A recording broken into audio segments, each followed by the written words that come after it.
નાના પોંઢા 108ની ટીમે ઓઝર ગામની મહિલાની સિવિલ હોસ્પિટલના ગેટ પાસે સફળ પ્રસૂતિ કરાવી।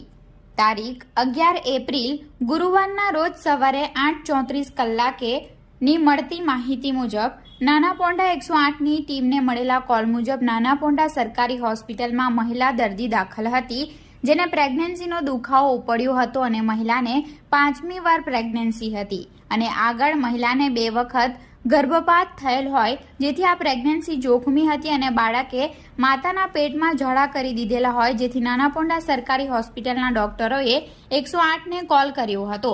કોલ મળતાની સાથે જ 108 નાના પોંઢા લોકેશનના EMT ઉર્મિલાબેન ગાયકવાડ અને પાયલોટ ભૂપતભાઈ આહિર ઘટના સ્થળે પહોંચી મહિલાને એમ્બ્યુલન્સમાં લઈ સરકારી હોસ્પિટલ વલસાડ જવા રવાના થયા હતા।